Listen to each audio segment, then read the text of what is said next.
You are Locked On MLB Crossover, part of the Locked On Podcast Network. Your team every day. My, oh my, welcome in. Wake the kids, get the neighbors. This is an extravaganza you won't want to miss. We got a crossover postcast with you. Right there's my friend, the one and only Mr. Pete Fox of Locked On Sports, Locked On Sports Los Angeles, Locked On Sports Postcast Dodgers. We'll be kicking it with him. Pete, how are you, friend? Better than yesterday, for a variety of reasons. Just from a baseball standpoint, Dodgers did not get shellacked, but still played an embarrassing brand of baseball. So it wasn't a whole lot to feel good about today, other than the fact that it wasn't 10-1 again. That's a win. I mean, if we're talking about silver linings, that's certainly a win right there, Pete. Before we go any further, let me tell the good people that we are here, brought to you by the wonderful people at Prize Picks, the easiest, most exciting way to play daily fantasy sports. Go to prizepicks.com/LockedOnMLB. Use all lowercase, Locked On MLB. Locked On MLB for a first deposit match up to $100. Pete, I got to say, yeah, it was a lot closer. But before we talk anything baseball, I need to know, did the air conditioner get fixed? I just have to know this. Are you okay? Yes, that is part of what made today a little better than yesterday. I've got the new window unit in my little studio here, which is working, although it did take a couple of hours to cool it down in here, being plus 105. And then the repairman came for the house, and he got that all fixed up too. So yes, we are back in the 70s for sure. I gotta say, I was watching it last night there on Locked On Sports Los Angeles Dodgers postcast. Make sure you guys are subscribing to all things Locked On Sports and the postcasts as well on all our YouTube channels, of course. But when it comes to this Phillies game, there was one thing that looked like it was fixed. This Phillies Dodgers game, it was certainly the Dodgers pitching. Phillies pitching obviously pretty solid yesterday with Zach Wheeler up until the point he had to leave the ball game, and then the bullpen was able to come in. Today, you had the same thing going on with Christopher Sanchez. He goes out there, gets you 6 innings there for the Philadelphia Phillies, only gives up 2 runs in the process, 5 hits. He also surrendered there, so he was looking pretty solid, but much more of a challenge with Gavin Stone in this ball game versus what the Phillies saw yesterday, of course, with Miller. Yeah, I mean, it feels like, as I have circled this series on the calendar, because it's, to me, feels like the first real matchup of any consequence the Dodgers have had over the last few weeks.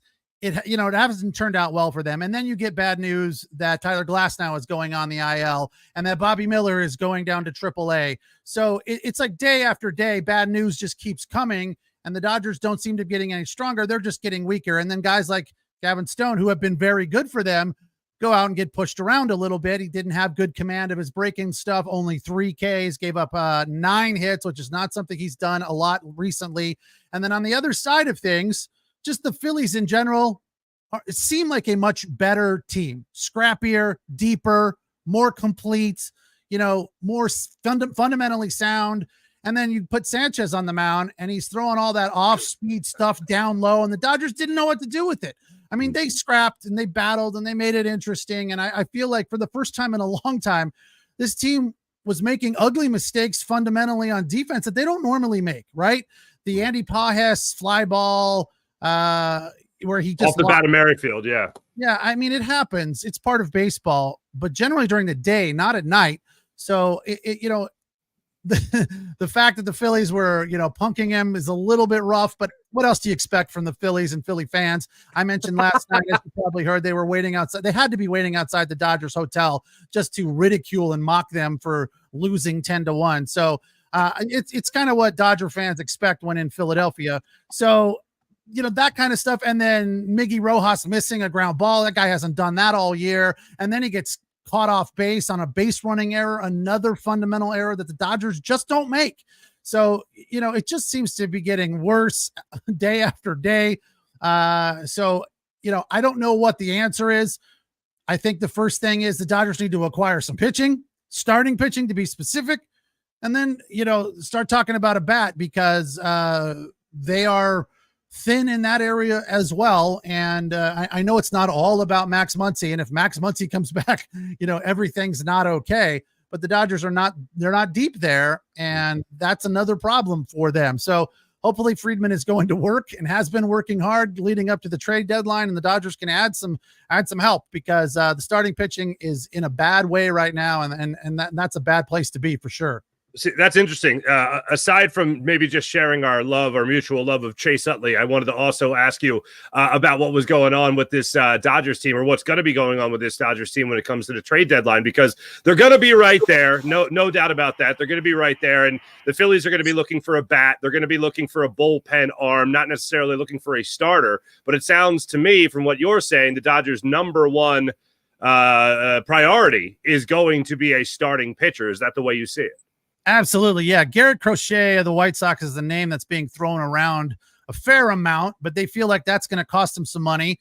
Dodgers aren't afraid to spend money or give up prospects, honestly. But I mean, yeah, because there's just so many, like the question marks outnumber the answers 10-1, right? What's Clayton Kershaw worth these days? You know, it can't be much, right? I mean, obviously he's a Hall of Famer, but he's not going to get you 6 innings, right? He's going to be an inning eater.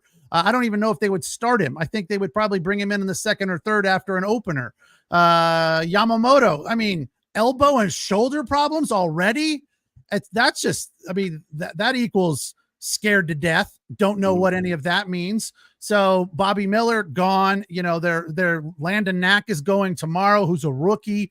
Gavin Stone hasn't been good. Tyler Glass now on the IL. Who does that leave us with? The big maple, James Paxton, who gives up 5 or 6 runs every time, but figures out a way to win somehow, which is really bizarre. And then who's the last guy? I'm forgetting. I think Mookie. Yeah. Wait, Mookie? Are we forgetting Mookie? I bet he can pitch. I mean, I look, we had a common commenter on our show, on my show for the postcast with the Phillies, is a lovely lady named Barbara Cara. I affectionately refer to her as Babs. I see her in the chat right there. Hi, Babs. She pointed out to me last night, the Dodgers are a shell of themselves. I mean, you talk about a 55-win team coming into Philadelphia. Well, we're coming off a series against the Atlanta Braves. The Phillies just lost 2 of 3 to the Braves. They've lost 4 of 6 to the Braves in the 2 series they've had so far this season. We want to be feeling better about ourselves. How much better should Phillies fans feel beating this brand of the Dodgers right now there, Pete? Well, you know, that's an interesting point, because they are a shell of themselves without a doubt. You know, Shohei Ohtani is continuing. He has a couple of bad games here and there. He went 0 for 10 over 2 games, and I lost my head. But then he got right back to it with a multiple hit game and a home run that looked like he wasn't even trying, you know. So Shohei Ohtani is without a doubt reliable and valuable, but he can't do it all. You can't put it all on his shoulders. You need other guys. Will Smith has been good. Didn't play today. I don't know why that is, because they usually sit him out in the 3rd game of the series, but today they decided to put Austin Barnes in there, who had a couple of hits. He can't complain too much. Freddie Freeman, again, you can't guarantee or put it all on his shoulders either. Teoscar's been pretty good, but he's not an average guy. He's a home run kind of a guy, RBI guy. Rojas has been decent. It's just like they've got good guys that are very talented and potential Hall of Famers, but you can't expect them, even though I do, to do it every single day, right? They can't do it every single day. They can't win games single-handedly every day, right? So they need the bottom of the lineup, for example, to step up. And again, today, 1 for whatever, 3 for whatever. Austin had a couple of hits, and then Chris Taylor a double. So, you know, just timely is not part of their vocabulary right now. Scrappy is not part of their vocabulary. I have many conversations on and off the air with our Dodgers daily podcast host, Jeff, and, you know, he thinks that they are trying hard and they want to win all these games. And I'm like, yeah, I agree with you, but they're not scrappy. They are not a team right now that feels like they have that grit and determination that a team like the Phillies does to me. You know, so I sit here and I watch and I say, I wish we had some of that. I really do, because this team doesn't have a ton of big time stars, but they got a lot of guys other than Trey Turner, really, that are really, really good, scrappy baseball players that go out there every at bat and grind it out. Pitchers too, you know, so obviously your starting rotation is very healthy and very good right now. And that is also a nice spot to be in. Yeah, no structural damage, fortunately, with Zach Wheeler after his start last night after he left in the 5th inning. True, it was 9-1, but they said they were looking at him and said, you know what, we think we're just going to be precautionary purposes, take him out of the ballgame there.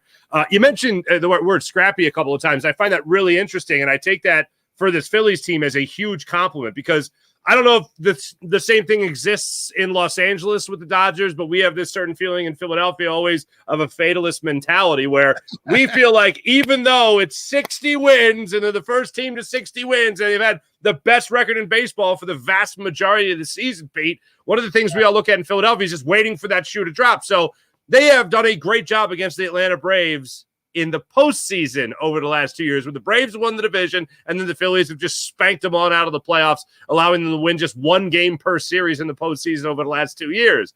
But now the Phillies are looking pretty good in terms of the fact that they look like they're going to be not only the number one team in the NL East, but also the number one team in the National League.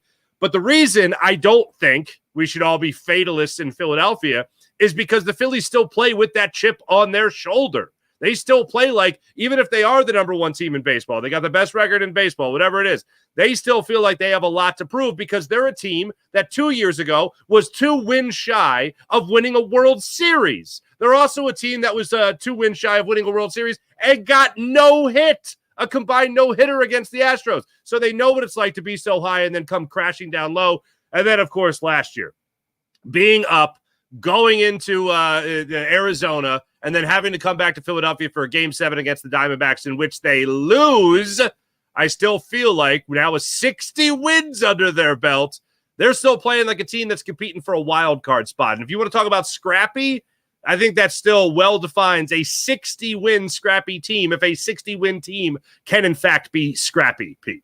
Well, I believe the Dodgers have a chip on their shoulder. It's a different kind of chip. I'll tell you what it is after the break. Because we're just I like it here, Mark. We're rolling along. I'm not very good at the T's, so when one is sitting there for me on the T, I'm going to swipe at it. So that was a thing of beauty. Chip on the Dodgers' shoulder after the break.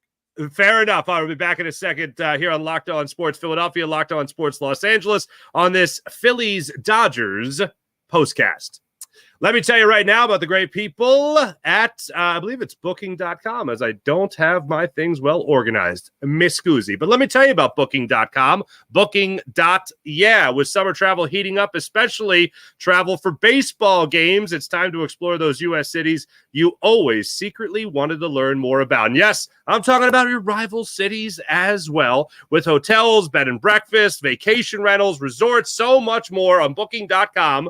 Booking.yeah, you might just find the perfect stay even in your baseball's rival city. I've used Booking.com for Boston, for New York, both the Mets and the Yankees, Flushing, Bronx, all that good stuff. Gone up to Boston, gone over to Chicago, had myself a great time. Never disappointed with the great people at Booking.com. Booking.yeah. From hotels that look over stadiums to family-friendly resorts, Booking.com has so many choices across the United States for your summer travel MLB season.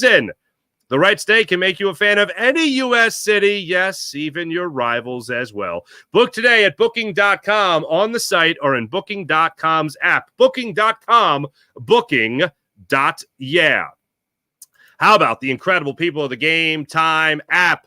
Game Time is an authorized ticket marketplace of Major League Baseball, which makes getting tickets faster and easier. Prices on the Game Time app actually go down the closer you get to the first pitch, and they also have killer last-minute ticket deals, all-in pricing, views from your seat so you know exactly what you're buying. Before you buy it, you take the guesswork out of buying tickets. They also have the priority last-minute deals where you can save up to 60% off buying the last-minute sports, concerts, comedy, theater tickets that you want, flash ticket deals, zone ticket deals, all in pricing. This is one of my favorite things. You can toggle this feature and it shows the total up front, so there's no sticker shock. Wait, hold on a second. There's a wildly inconvenient convenience fee that makes these $10 more. Not on the Game Time app. You know what you're buying when you're buying it. You can view the seat before you buy it. And how about this? The lowest price guarantee on the Game Time guarantee, which means if you find tickets in the same section, same row for less money elsewhere, guess what? Game Time app will credit your account 110% of the difference. So download the Game Time app, create an account, use promo code LOCKEDONMLB for $20 off your first purchase. That's download the Game Time app, create an account, use promo code LOCKEDONMLB for $20 off your first purchase. Terms apply. Again, create an account, use promo code LOCKEDONMLB for $20 off. Download Game Time app today. Last minute ticket, lowest price guaranteed, all on the Game Time app. Let's get Pete back in here when we can talk about the Phillies Dodgers again. Pete, you had a spicy meatball of a tease for me here, friend. Hit me with it. What do you got? Well, here's the thing. The Dodgers have been in the playoffs 11 consecutive years in a row and have won, half World Series to show for that. And the bottom line is that they are still right now the favorites. I don't know. I guess they don't change the odds in Vegas or whoever makes the odds midway through the season, because right now I do not feel like the Dodgers are the favorite to win the World Series.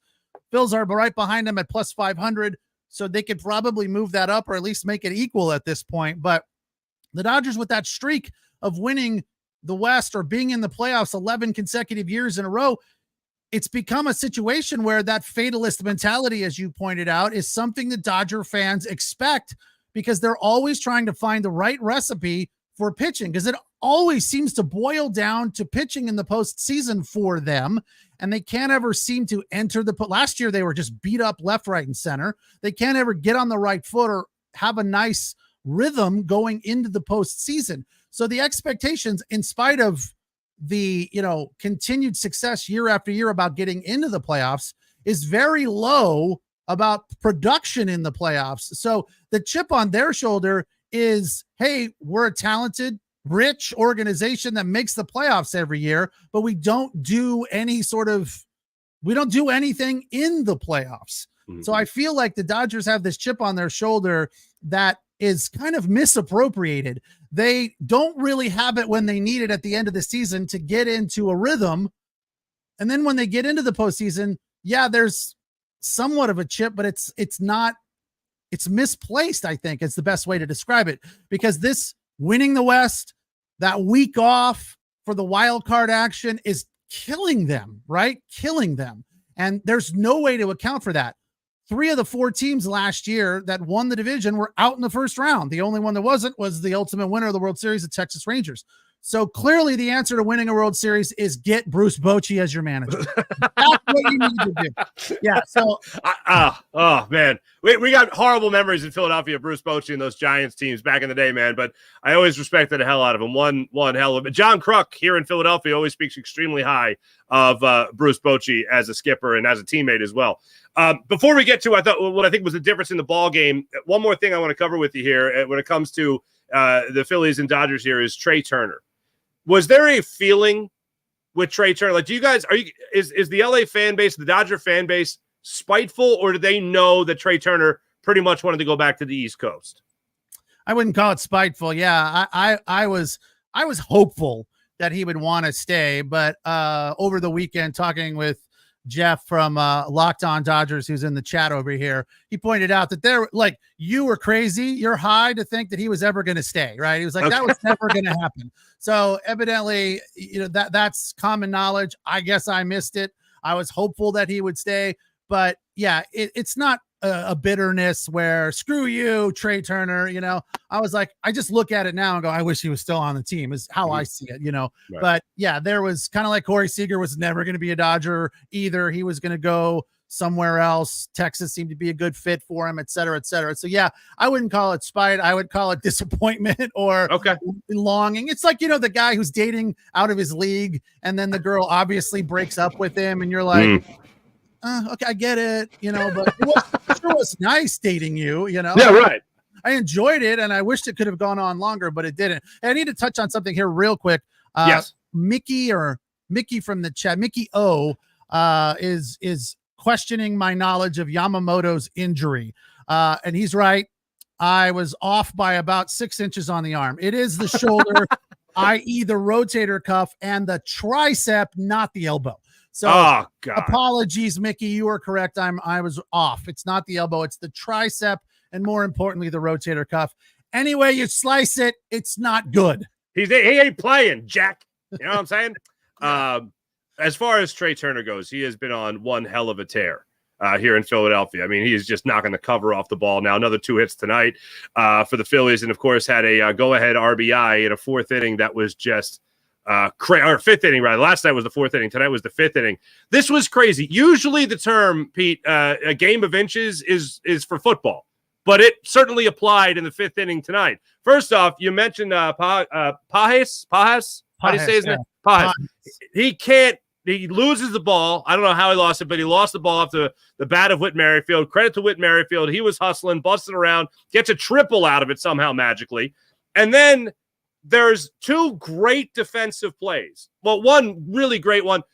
You had the nice play by Freddie Freeman, field the ball out of the air, did not panic, was calm. They did not send Whit Merrifield. He tags out Garrett Stubbs. So now you got the runner on third. Now you got one out in that fifth inning. At the time now, it's still a 2-2 ball game. Then the next man up is Kyle Schwarber. Kyle Schwarber hits a sharp ground ball at Taylor, the second baseman, who lunges to his right to make a run-saving play. And again, fatalist mentality. They got a runner on third, nobody out. They're not going to score the run. It's going to be 2-2. They're not going to help Christopher Sanchez. Oh, all is wrong with the world. If there's one person on the Phillies right now I want to come to the plate, it's the guy that came up to the plate, and that's Trea Turner. Trea Turner goes up there, and he is able to get it. Just a perfectly placed ground ball up the middle. And at this point, Rojas makes a great play to get to the baseball, just can't corral it enough to make a play. Trea Turner is speedy as hell, as you guys know in Los Angeles. Probably would have beat it out. It would have been close at least, but there was no play being able to be made on that. The go-ahead run then scores in that fifth inning. Then Stott comes up, gets the RBI. Another infield single in that one. Another infield RBI single. That proved to be the difference in the ballgame. Right there, I saw both ends of the spectrum from the Dodgers. I saw some great defensive plays there, and then I saw the lapses. Yeah, without a doubt. I mean, the Phillies had a bunch of squeakers today. I mean, the baseball gods were not on the Dodgers side. If we're going to use one excuse today with this loss, it was the baseball gods were just not with them. You know, the squeakers here and there. Miguel Rojas just doesn't make mistakes. He made 2 today. Maybe the glove work wasn't a mistake, but it's just something that generally he is capable of handling. Yeah. So, the fact that they battled and made it interesting and got back into this game and didn't get shellacked was something, right? So I look at it and say, Dems and breaks, Jack. Sometimes the boys are beating the breaks, and other times the breaks are beating the boys. And tonight was the latter for sure. I want to get some people saying hi. You got Craig in here saying hi to you. Dennis saying that the Braves will catch the Phillies. How dare you, Dennis? How dare you? Phillies are simply a more complete team, says Jackie Moon. Pause. Agreed. Great name. Is he a regular or is she a regular for you? No, that's for you. That's not me. That's a great. Come on, everybody. Hand love me sexy. There you go. Jackie Moon. Back to you. Give me the ball. Back to you. Give me the ball. Back to you. Give me the ball. Back to you. Don't like it. Fletcher, loving the crossover here, especially because the Phillies won. That must be for us here in Philly. Stop watering down the Phillies wins, man. Scoozy. Sorry. I want to make sure I get some of your people. See your people in here. Here's Babs. Hey, Babs, what's going on? Spurger King's a regular for me. Anybody? Did you see anybody in here? Mr. Seabad? Yeah, he loves to make fun of my Dodger hat, which he thinks is a cowboy hat. Yeah. So I would have said Duke Blue Devils. Is that when did they rock that hat? When did that happen? This is spring training. Okay, gotcha. Yeah. I like all the unique ones. Copy that. I like that. I hate when I have to tell people if I wear my Brooklyn Dodgers hat, which I think is the greatest hat in the history of baseball, the Brooklyn Dodgers hat. People are always like, you're a Boston fan? And I'm like, really? Pull up a chair, son. Pull up a chair. All right. When we come back, we'll take a look at Game 3. I also have a question I want to ask you, Pete, about the Dodgers and waiting for September. I want to get into that with you coming up in a minute, but I know you're about to tell us about the wonderful people at Prize Picks. Indeed. PrizePicks.com. It is America's #1 fantasy sports app with over 3 million members, including me. We are the easiest and most exciting way to play DFS. It's just you against the numbers. You pick more or less on 2 to 6 players and their stat projections and watch the winnings roll in. Like, for example, I was kind of getting the itch coming into the show tonight. I was thinking about betting on Logan Webb. His number was 5 strikeouts going into the Giants game, but I just couldn't bring myself to place a wager on Logan Webb. Just couldn't do it. Demons and Goblins are the newest and most exciting way to play Prize Picks. Squares marked with red demons or green goblins get different payouts. The goblins are a little bit easier to hit, pay a little bit less. Red demons pay a little bit more. If you hit 4 of them, you can win up to 100 times your initial bet with just, again, 4 correct picks. They have promotions like getting your bet back or your wager, your entry back on Fridays if you lose. and promotions like lowering stat projections on Tuesday to make it a little bit more favorable for you. Quick deposits and easy withdrawals are another great thing about Prize Picks. My initial deposit was super painless, and I got that 100% bonus up to $100. They're also available in more than 30 states like California, Texas, and Georgia. So go to prizepicks.com/LockedOnMLB and use that code LockedOnMLB for your first deposit match up to $100. That's prizepicks.com/LockedOnMLB and use that code for a first deposit match up to $100. Prizepicks.com. Pick more, pick less. It is that easy. It is that easy. I do enjoy Prize Picks. That's always a good time. Now, before we get to tomorrow's pitching matchup here, with all the injuries, and we have certainly been there in Philadelphia as well over the years, waiting on guys getting healthy, is there any type of vibe in Los Angeles right now of, all right, just hang around, just be there, be one of the better teams, beat up on the teams you can beat up on, let Shohei Ohtani win you some games here and there, and just ride that into September. Just be in a place, as Jim Valvano used to say, just be in a position to win at the end. Is that the vibe right now in Los Angeles? Not really. No. Man. Okay. I feel like the deep pockets of the Dodgers are like, hey, we need to go get some people. As we talked about at the beginning of the postcast here, the Dodger fans feel like they need to do some work. They need to start spending some money and making some moves because there's just too many question marks hanging out there with injured guys as to whether or not these guys are going to be up to the task. Now, as I mentioned, this 11-year streak of getting to the postseason, most of them with very comfortable, wins ahead of the team in second place. So they're clinching 2 weeks before the end of the season, kind of a thing. And most people think, oh, that's good. They can rest their starters and they can coast into the playoffs. I think it's a bad thing. Now, again, it's nearly impossible to gauge and account for this type of thing. There's no way to downshift and say we need to lose right now a little bit, so when we get to the end of the season it'll be closer and we'll have a more gritty mentality. We'll be on a roll the way the Diamondbacks were last year. I think it's nearly impossible to account for that, but I keep looking ahead thinking this isn't the worst thing because the Dodgers now are seeing some struggles. They're feeling the pain, and they're going to have to fight through it if they're a good baseball team that wants to win a World Series. Obviously, they want to, but if they're capable of it, they're going to have to deal with some adversity, which is happening right now. So hopefully this stretch right now where they're, hovering around 500 and struggling, not as bad as the Yankees are struggling, thankfully, but they are struggling right now. So, hopefully in the long run, it will be a benefit to them that they've weathered the storm of this dog days of summer drought, and they'll be in the right place at the right time at the end of the season. There is this feeling in Philadelphia as the trade deadline approaches and all that stuff, and the All-Star game and all that.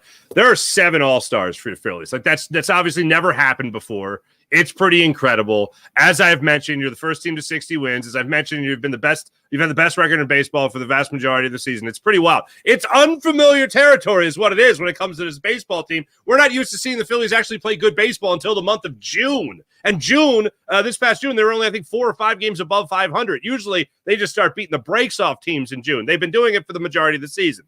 But I think in a little bit, there's a carryover still from the Philadelphia Eagles, who were the number 1 team in football, and then they came crashing down at the end of the season. I think some people are looking at this Phillies team and they're just waiting with bated breath for a shoe to drop or something to go awry. I don't see that happening with this team. I think, like most people in Philadelphia, we are in love with this baseball team. Now, you might say it's not hard to fall in love with a 60-win team. But with the personalities you have on this team, from Bryce Harper to Garrett Stubbs, if he remains on the team with the way the young catcher Rafael Marchand has been playing and hitting for them as of late, from the first man to the last man, there are just lovable personalities that all mix extremely well. So with the vibes are great. The talent's obviously great. You got 7 All-Stars. You have Trey Turner and Bryce Harper, who could be 1 and 2 or 2 and 3 in MVP voting. So when you look at it like that and you approach the trade deadline, it's a delicate situation because it's not usually this obvious. The glaring need right now for this Phillies team is to go after a guy like Mason Miller, for instance, and be able to get a guy in the back end of your bullpen that could come in and close games and slam that door. Maybe a guy to help set up Jeff Hoffman if he's going to continue to be your closer now that he's an all-star as well. But a guy that we've all been worried about in Philadelphia for a while is Jose Alvarado. and he has had some struggles as of late. And you might need to find yourself a better setup man than that. You're certainly going to have to find yourself somebody else to come in there, pitch a seventh, pitch an eighth, pitch a ninth inning for this Philly squad. But when it comes to an everyday player, a position player, I don't think that's going to be high on the Phillies' priority. I think it's number one, back end of the bullpen closer. And then if they can get another bat, they're going to get another bat, but they're not going to break the bank in the process of doing that. That's the way I think the Phillies end up breaking it down as they wait for not only September, but the trade deadline as well. Tomorrow. Go ahead. I'm sorry, Pete. Go ahead. No, it's a good place to be without a doubt. I mean, the Dodgers dealing with so much injury on the pitching staff is something that they have to address if they're going to make a run at a World Series. It feels like they could limp their way into the West win right now because they don't have a lot of hot. I mean, the Padres get hot for a while. They'll win 10 of 11 and then they'll lose 10 of 11. So it's like the Padres are kind of hanging out. The Diamondbacks are kind of hanging out. The problem is whenever the Dodgers meet any of these teams in the West, except Colorado, they fall apart. It's like they don't care. It's like get out. That's like that cartoon, with the big bulldog and the little chihuahua. The Dodgers are the big bulldog in the West, and everybody else is the little chihuahua. And they're like, get away, get off me. They don't really care win or lose. It doesn't seem to matter to them. But a series like this should matter, and it doesn't seem to matter. And as you pointed out, who was the name you liked? Jackie Moon made a comment here. Dodgers need a culture. They seem to have a bunch of individuals, feels completely different than the Phillies. Yes and no. They have a bunch of stars, but the Dodgers are tight. They really like each other and support each other. And guys like Mookie Betts, who lead the team, are great leaders. Now, Shohei Ohtani is, there's a bit of a language barrier. He does speak some English. He's okay. But he's not a very gregarious, outgoing guy. He's pretty chill. Freddie Freeman, good guy, but not very gregarious and outgoing, pretty chill. So Teoscar Hernandez, I'm naming all the all-stars. Since you named 7, we have 6. I'm naming them all. There you go. Teoscar's an outgoing guy. They had him on mic today in right field during the game. So they got a lot of guys that set a tone, right? I think there's a good culture there. I agree that to a certain extent, maybe they're not super scrappy.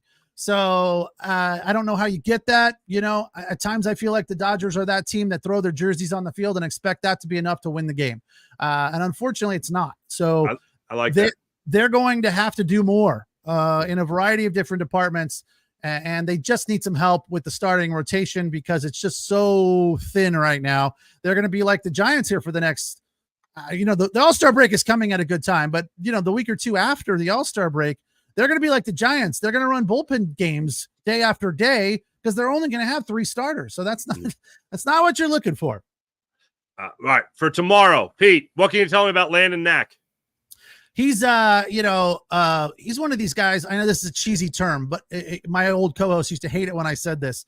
Landon Knack is from East Tennessee, and he's got one of those mentalities to me. Like he's not afraid of anything. He's got this gamer face where he's just up there battling. And I've liked what he's done all season long. He's still young. He's still a rookie. He's still trying to get his, feet set, if you will.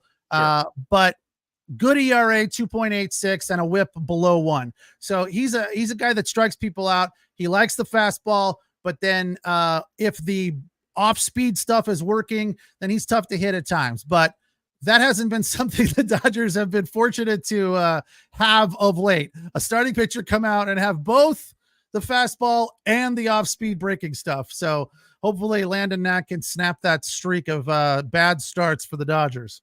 On the opposite end of that, a rookie from a rookie to a veteran, Aaron Nola gets the start for the Phillies tomorrow. Look forward to seeing what he can do in that one. Back-to-back games, he has gone at least 6 innings, allowing no more than 3 runs. Did get the only win for the Phillies in that Braves series. Prior to those 2 starts, he went up against the Detroit Tigers and took it to them, as most teams end up doing against the Detroit Tigers. So he did what he was supposed to do. It'd be nice to see another start from Aaron Nola where he gets you 7 innings, allows no more than 2 runs, and the Phillies, sorry, Dodgers fans, complete the sweep tomorrow. I'll cross my fingers that is exactly what happens. But either way, Pete, you and I will be breaking it down again tomorrow on another CrossOver podcast edition, my friend. Indeed. Can't wait. Looking forward to it. Hopefully there's a little bit more offense and fewer errors and a win. Dodgers need a win. They need to salvage something here. Hopefully the Phillies do what the Dodgers do when they win the first 2 and kind of just phone it in, we already won the series. We're good. I predicted before the series that I hope it doesn't come back to bite the Phillies, and I hope it doesn't come back to bite me. I just have a feeling that Shohei Ohtani is going to put one on Ashburn Alley right over the batter's eye in center field. I just hope it's in a 5-0 type of setting. And that's the only run for the Dodgers there. But Pete, people can follow you. People can also log on and subscribe to Locked On Sports Los Angeles, the Dodgers postcast, hosted by you, my friend, doing a great job. Make sure you like and subscribe right there to Locked On Sports Los Angeles, especially taking and paying attention to the postcast with Pete right there. And people can log on and subscribe to the Locked On Sports Philadelphia YouTube channel for your Locked On Phillies postcasts, hosted by yours truly. Thanks for watching, everybody. Thanks for listening. Make sure you like and subscribe. We'll catch you guys tomorrow for another fine crossover postcast edition for the Phillies and Dodgers.